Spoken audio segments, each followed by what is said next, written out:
I'm going to quote Canelo Alvarez here.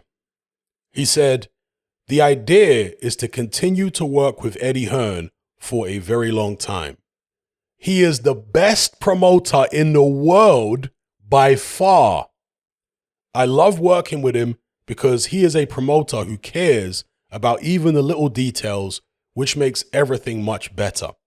He never has a problem with his fighters, and he listens to the wishes of his fighters.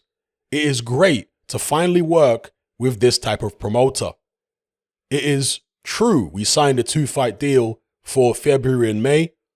I like this way of working, and Eddie is happy to continue with this too, as in to work on 2-fight deals. We have already asked Hearn to lead the negotiations for our September fight, possibly against Caleb Plant, and he has started the talks with their team. We have discussed the idea of fighting in December 2 and in May 2022. Yes, the idea Reynoso and I have is to keep working with Eddie for my fights and also with the other fighters on our team for many years. All right. This is high praise from Canelo Alvarez towards Eddie Hearn, calling him not only the best promoter in the world, but the best promoter in the world by far. Those PBC cult members, they must be feeling extra salty right now, hearing Canelo Alvarez say this. Eddie Hearn now has the 2 biggest fighters in world boxing. They said when Hearn initially launched in the United States with DAZN and Matchroom US, he's going to fail, he's garbage.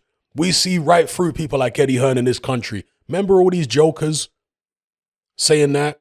All the fans, the YouTube channels, even people in the mainstream boxing press, the other promoters over in America, they were all saying that Eddie Hearn's going to fail. He doesn't know what he's doing. That's what Bob Arum kept saying. He doesn't know what he's doing. He's garbage. We see right through people like him. He's only going to be good in the UK. He's going to be no good in the US. And people were believing this stuff. Why? Because it was wishful thinking. Anybody who is objective about it, you would have realized long time that Eddie Hearn is a really good promoter. It's just that simple. I'm not saying he's perfect. I've certainly criticized Eddie Hearn in the past, and I'll definitely criticize Eddie Hearn again in the future. But when somebody is good at what they do, irrespective of whether you like them, you got to give it up and say, okay, the person is good. And that's just the case with Eddie Hearn. So all these bitter and twisted PBC cult members, Hearn will never make it. The zone's going to flop. It's like, you're not really boxing fans. Because if you're a boxing fan, you can at least be objective about something like this. Where a guy's putting on good shows and you're like, okay, you got to give it up.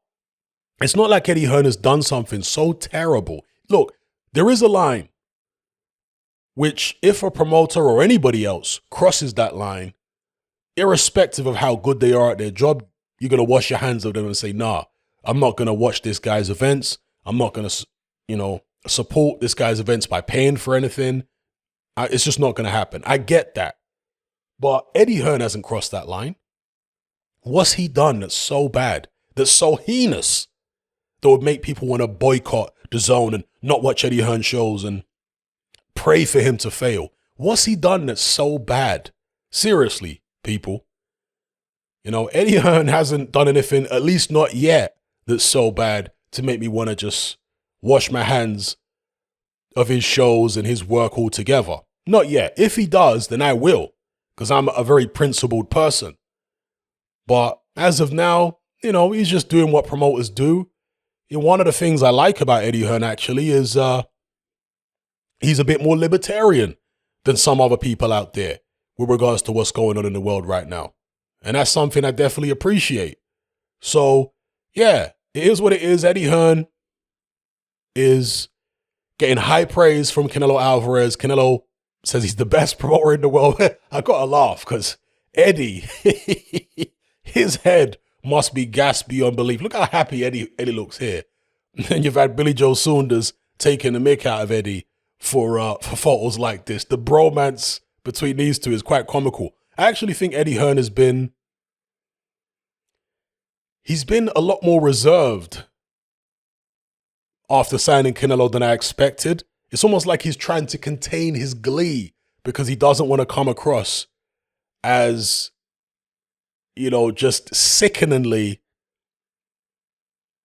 what's the word I'm looking for? I can't even think, but you know what I'm talking about.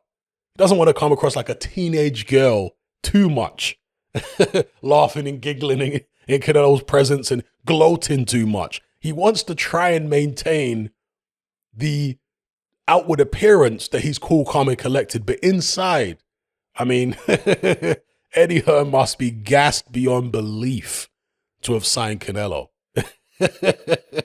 To have taken Oscar De La Hoya's best fighter, to have taken the best fighter in world boxing, Anyway, I say the best fighter in world boxing, the biggest fighter in world boxing, because of course that's debatable. Some would say it's Terence Crawford or Errol Spence or, whoever else you want to say. Others are going to say it's Canelo Alvarez. Regardless of that, he's definitely the biggest fighter in world boxing, him or Anthony Joshua. So let me know what you guys think about this in the comments below.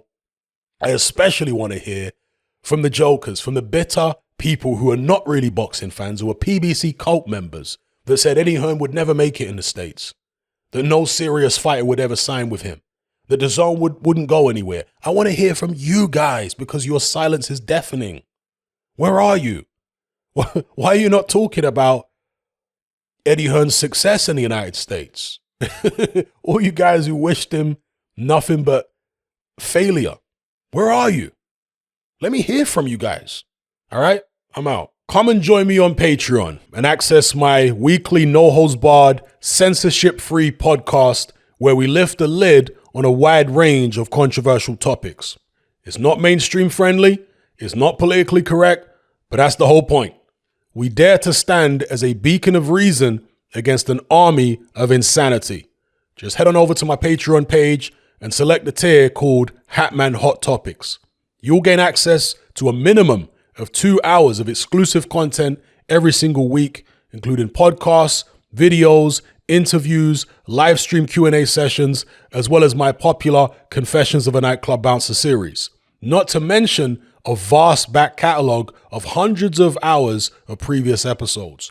You can listen via the Patreon app with the option to download in high quality MP3.